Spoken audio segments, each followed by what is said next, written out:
자, 지금 전자제어 그 가솔린 엔진이 하나 이렇게 시뮬레이터로 준비가 되어 있습니다. 이 전자제어 장치 같은 경우는 기본적으로 여러 가지 시스템이나 센서들이 들어갈 수 있지만은 그래도 기본적으로 내연기관은 필수적으로 갖춰야 되는 것들이 있죠. 바로 엔진의 일정한 온도를 유지하기 위해서 반드시 우리가 순행식 엔진을 사용하고 있기 때문에 냉각장치가 상당히 중요할 수 있습니다.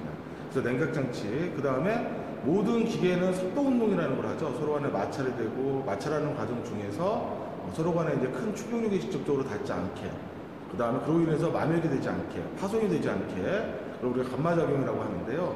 그러한 아주 중요한 기능을 하는 또 윤활유, 우리가 엔진 오일이라고 하는 윤활 장치가 필수적으로 모든 내연기관에는 포함이 되고 있습니다.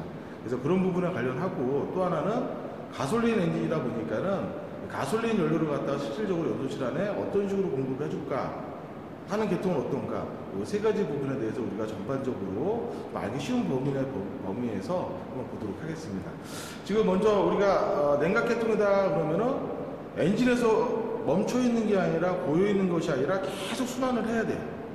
더운 물은 엔진 바깥으로 빠져나와서 일정 온도까지 냉각이 된 다음에 다시 또 엔진으로 들어가고, 이런 이제 반복을 계속 작업을 해줘야 되는데, 그러한 물이 순환되는 매개체가 바로, 순환시키는 매개체가 바로 뭐냐, 워터펌프라고 하는 물펌프겠죠. 그래서 물펌프는 기본적으로 여기에 있는 워터펌프와 마찬가지로 자기 혼자서 자가구동을 하는 것이 아니라 엔진 어셈블리에 의한 외부, 우리가 외벨트 또는 구동벨트에 의해서 회전력을 얻게 되어 있습니다. 그래서 이 타입 같은 경우도 기본적으로 원벨트 방식으로 되어 있지만은 엔진의 종류에 따라서 워터펌프와 발전기, 충전장치라고 하는 발전기를 크랭크 축에 연동하는 벨트가 따로 쓸 수도 있고, 더 나아가서는 우리가 파워스트레인 펌프나 에어컨, 컴프레셔 같은 펌프까지도 같이 연동해서 쓰는 여러 가지 형태가 있기 때문에 어떤 식으로든 간에 벨트, 이 벨트가 옛날 방식 같은 경우 이 앞에 팬이 있었어요. 팬, 선풍기 팬 같은 경우. 그래서 엔진을 냉각시켜준다. 그래서 냉각 팬 벨트라고도 얘기하지만은 최근에는 그러한 냉각 효과를 갖다가 기계식 냉각팬을 이용하는 것이 아니라 전동식 냉각팬을 또 별도로 이용하고 있죠. 그래서 냉각수를 순환시켜주는 가장 매개체인 워터펌프. 워터펌프는 벨트에 의해서. 벨트의 구동 방식은 요즘은 최근에 원벨트, 투벨트, 쓰리벨트와 같이 차종에 따라서 다양하다라는 걸 좀 말씀드릴 수 있고요. 정상적인 구동을 위해서는 일정한 장력 또는 벨트의 파손 유무 상당히 더 중요할 수 있습니다. 자, 이렇게 워터펌프에 의해서 물은 순환을 한다. 그러면 엔진에서 규정 이상의 온도로 예열된 물은 바깥으로 빠져나와가지고 냉각이 돼야 되는데 어느 쪽으로 빠져나오고 있느냐? 보통 우리가 흔히 일정한 온도를 열을 방출시킨다 라는 한자어를 가지고 있는 게 방열기입니다. 방열기. 그래서 방열기가 우리가 흔히 하는 라디에이터가 있죠. 그 라디에이터 쪽으로 물은 항상 위에 호수 또는 아래 호수, 최근 일부 모델들은 측면으로 호수가 달려져 있는 경우가 있습니다. 고무호수가. 근데 보편적으로 보면은 상단 쪽으로 들어오는 라바호수라고 하는 고무호수가 라디에이터 쪽으로, 엔진에서 라디에이터 쪽으로 들어오는 내각호수가 되겠죠. 근데 무조건적으로 엔진에서 워터펌프의 그 원심력이라는 힘을 이용을 해가지고 순환이 되는 거겠느냐? 그건 아니고요. 이 바로 엔진 쪽에 있는 물 제키프라고 하는 흡기계통에 바로 우리가 일정한 온도를 조절해 준다라고 하는 정온기, 수온 조절기라고 하는 서머스탯이 장착이 되어 있습니다.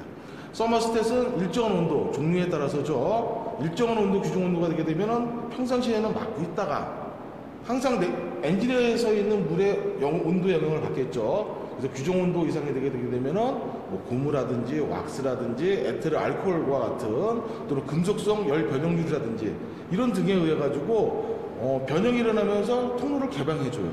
그래서 수온 조절기를 거쳐서 상도수를 거쳐서 라디에이터로 들어와가지고 위에서 아래로 중력에 의해서 물은 낙하하겠죠. 그러면서 각 부분의 코어 부분을 지나면서 냉각이 되게 되어 있는데, 그때 냉각을 시키는 첫 번째는 바로 뭐냐? 라디에이터 그릴이라는 데를 통해 가지고 들어오는 공기입니다. 근데 공기로 냉각을 시켜주는 거에는 분명한 한계가 있겠죠. 점점점 엔진은 정상적인 가동을 하면은 냉각 수온이 더 올라가면서 공기의 효과만으로는 떨어뜨리기 한계가 있기 때문에 또 일정한 온도 지정이 되게 되면은 우리가 서머 스위치라든지 센서류에 의해서 팬 구동을 시켜주게 되어 있습니다. 전기 힘을 이용하는 모터죠. 그래서 이걸 갖다가 우리가 전동식 냉각 팬이라는 또 명칭을 사용하게 되어 있습니다. 그래서 이러한 팬 구동의 원리를 잘 보시려고 그러면은 운전석 계기판 있는데 수온 게이지가 있죠. 수온 게이지의 보통은 12시에서 11시 사이 정도에서 게이지가 움직이는 범위 내에서 바로 전동식 냉각팬이 작동하는 오차범위다라고 우리가 편안하게 봐줄 수 있습니다. 이러한 팬들을 구동하기 위해서 또는 적정한 냉각수 온도에 따라서 연료량 등을 보정하기 위해서 우리가 WTS와 같은 수온 센서라든지 또는 스위치라든지 이러한 부가적인 요소들도 냉각 장치에는 포함되고 있다라고 우리가 확인을 해주시면 될 것 같습니다. 물론 겨울철에 얼지 말라고 하는 구동액, 이것도 상당히 또 중요한 요소에 섞이는 비율이 되겠죠. 자, 그 다음에 또 우리 공통적으로 중요한 것 중에 하나가 바로 뭐가 있냐면 윤활 장치입니다. 엔진의 오일류는 기본적으로 점성이라고 하는 쉬운 말로 표현을 바꿔서 말씀드리면은요, 끈끈한 정도의 오일입니다. 어원과는 좀 차이가 있지만은 그래서 일정한 점도를 가지고 있어야지만 점성이라는 성질에 의해서 유막이라는 걸 형성하죠. 그래서 각 기계 금속들 부분에는 유막이 형성돼야지 그 유막을 통해 가지고 금속끼리 직접 부딪히는 이러한 충격이나 그런 충격에 의해서 깎여져 나가거나 마멸되는 이런 것들을 방지해주는 현상을 갖다 우리는 마멸을 감소하다, 감마 적용이라고 합니다. 만약에 유막이라는 게 형성이 안 된다고 그러면 결국은 금속 부분에 충격이 가해지는 부분에 오일이 남아있질 않잖아요. 그렇죠? 그래서 직접적인 금속과 금속이 부딪히는 경우수가 발생할 수 있기 때문에, 물론 엔진 오일은 그러한 감마 적용 외에 그러한 이물질들이나 이런 것들을 전부 점성에 의해서 자기가 가지고 순환을 하면서 1차 필터라든지 또 2차 오일 여과기 등을 통해 가지고 여과를 시켜주는 작용, 충족을 완충하는 작용, 여러 가지 기능이 포함될 수 있습니다. 자, 그러한 오일은 어떻게 순환하느냐? 바로 엔진의 하단 쪽에 들어가고 있는 프론트 케이스라고 합니다. 전면부에 있는 케이스 하단부가 되죠. 크랭크 축 기어 있는 부분 앞부분입니다. 거기에 오일 펌프를, 기계적으로 오일 펌프를 내장을 하고 있습니다.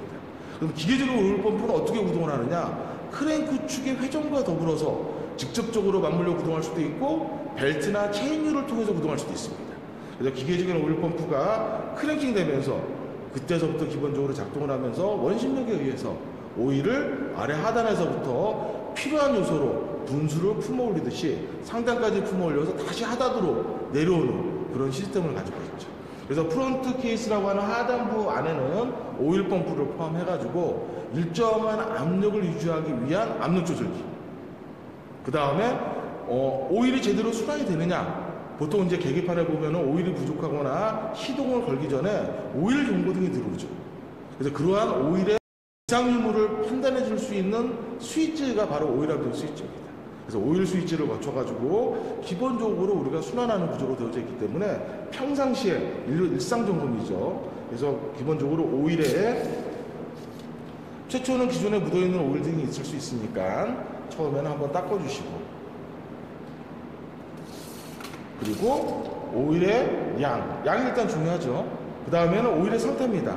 오일은 기본적으로 정상적으로 투명한 맑은 갈색과 같은 색상을 나타내고 있는데 너무 흑색이다, 너무 희멀거란 물과 같은 색이 됐다, 그러면 상당히 여러 부분에 문제가 있다고 판단할 수 있습니다. 그래서 그러한 오일의 양, 상태 등을 통해서 현재부 오일이 제대로 순환되고 있느냐, 이런 부분들도 우리가 점검하는 하나의 기준이 될 수 있다라고 우리가 판단할 수 있습니다.